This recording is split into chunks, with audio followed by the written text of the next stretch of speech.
wabarakatuh. Hai semuanya. Ada pepatah mengatakan, tak kenal maka tak sayang. Pertama-tama, Ibu akan memperkenalkan diri terlebih dahulu. Perkenalkan, nama Ibu Nur Ulfa Safitri. Kalian bisa memanggil Ibu dengan Ibu Ulfa. Selamat, kamu telah menjadi peserta didik kelas 7. Sebelum belajar, mari kita berdoa terlebih dahulu.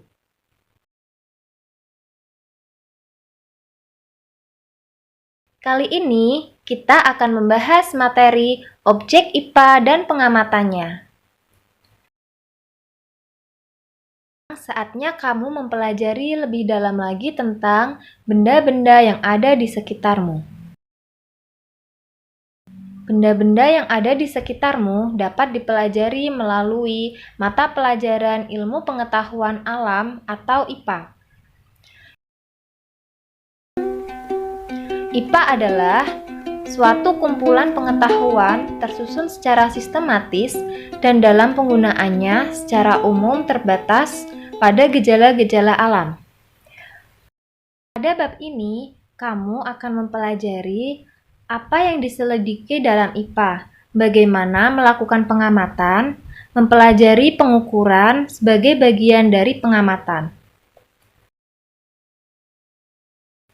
Langkah awal untuk mempelajari benda-benda di sekitar kita dapat dilakukan melalui pengamatan atau observasi. Penyelidikan IPA.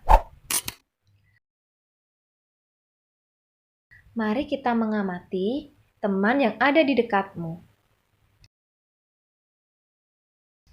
Kegiatan pengamatan tadi, hasilnya bisa berupa deskripsi. Misalnya, tinggi badan, rambut hitam, mata sipit, hidung mancung, dan lain-lain. Dengan berbagai pengamatan, maka akan muncul beberapa pertanyaan. Misalnya, berapakah tinggi badannya? Apa warna rambutnya? Nah, dengan demikian, kamu perlu melakukan penyelidikan lebih lanjut, sehingga akan mendapatkan pemahaman yang lebih lengkap tentang temanmu tersebut.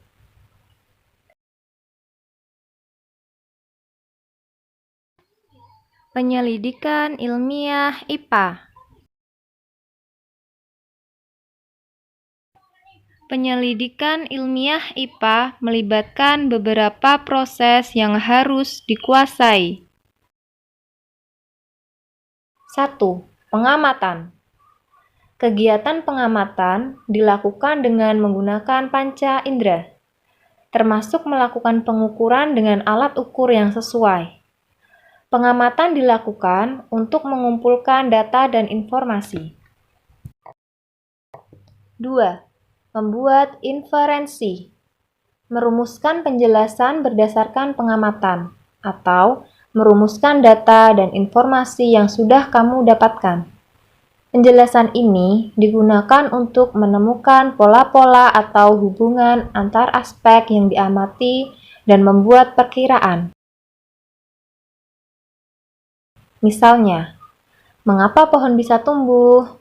Dari pertanyaan tersebut, kamu dapat menyelidiki penyebabnya, seperti apakah tinggi pohon berkaitan dengan tinggi suatu tempat, atau apakah berhubungan dengan kadar air di tempat itu? 3. Mengkomunikasikan. Mengkomunikasikan adalah menceritakan atau menyampaikan hasil penyelidikan, baik lisan maupun tulisan.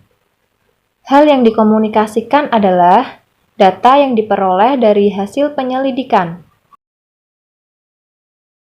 Data tersebut bisa disajikan dalam bentuk tabel, grafik, bagan, dan gambar yang relevan.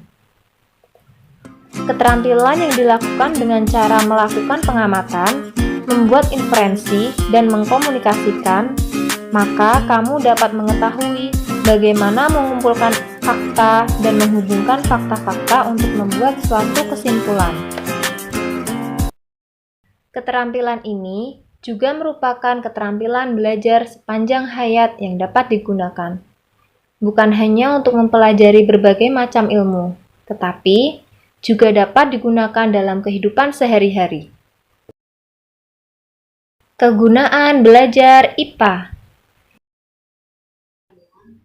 Dengan belajar IPA, kamu mampu untuk 1. Memahami berbagai hal di sekitar kita. Misalnya, mengapa matahari bersinar? 2. Meningkatkan kualitas hidup. 3. Menyelesaikan masalah. Misalnya, bagaimana mendapatkan air bersih dari air keruh. 4. Berpikir logis dan sistematis. Misalnya, jika datanya seperti ini, apa kesimpulannya? Objek yang dipelajari dalam IPA meliputi seluruh benda di alam dengan segala interaksinya untuk dipelajari pola-pola keteraturannya. Objek tersebut dapat berupa benda yang sangat kecil atau benda yang berukuran sangat besar.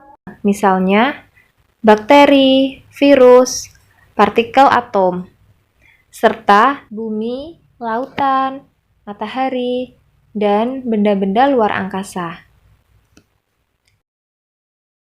Sekian pembahasan kali ini, semoga bermanfaat. Sampai jumpa di video selanjutnya. Wassalamualaikum warahmatullahi wabarakatuh.